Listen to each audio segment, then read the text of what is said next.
Hello, my name is Lisa Thompson, and I was the chair and author of the Safeguarding Adult Review pertaining to the death of Simone.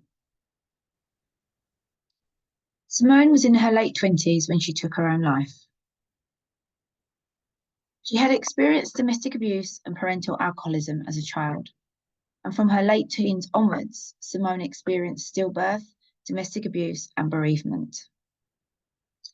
She had been involved with children's social care both as a child and as a mother, and this was predominantly due to alcohol misuse and domestic abuse. Simone had 3 children. At the time of her death, the 2 eldest children lived with their fathers. Both ex-partners had been violent and controlling during their relationships with Simone, and they were refusing Simone contact with her children. Between 2014 and June 2020, Kent Police responded to several incidents of violence reported between Simone and her immediate family, and also within her intimate relationships.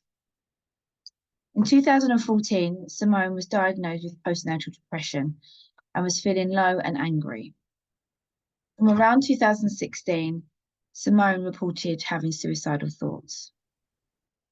Simone's sister died by suicide in 2020. Following the birth of Simone's youngest child in May 2021, she was prescribed an antidepressant medication. On the evening when Simone died, she'd been at a nightclub with her partner and her other sister.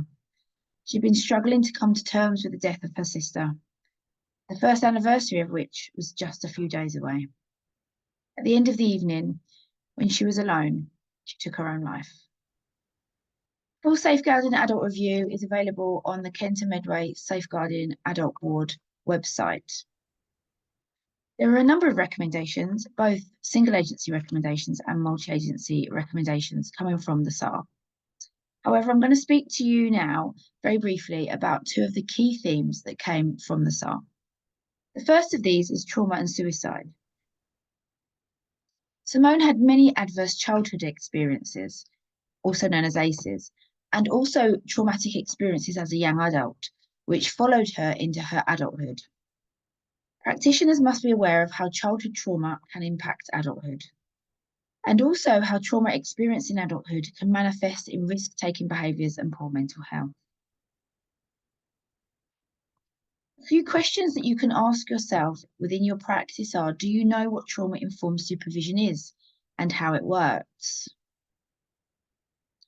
Does your organisation provide you with trauma-informed supervision? And if not, do you know who to approach to discuss this? If your organisation doesn't provide trauma-informed supervision, what can you personally do to become more trauma-informed? Would you know how to support somebody who had been bereaved by suicide? Further to that, are you aware of the services of Amparo? Do you know how to access their services? Do you know what to do if somebody you are supporting presents with suicidal ideation? Does your organisation have a policy which covers how to support people with suicidal ideation? And if not, do you know who to approach to discuss this? Another key theme that emerged through this SAR was around working together, particularly multi-agency responses to people presenting with needs such as Simone's. Simone was involved with various services. However, there could have been more of a joined-up approach to responding to her needs. This could have been facilitated by professionals' meetings outside of the children's social care intervention. A couple of questions that you can ask yourself are: do you feel confident setting up a multi-agency conversation via a professionals' meeting or by any other form?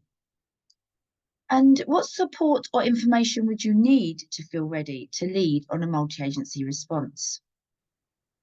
The full SAR is available to read on the Kent and Medway Safeguarding Adult Board website. Thanks for listening.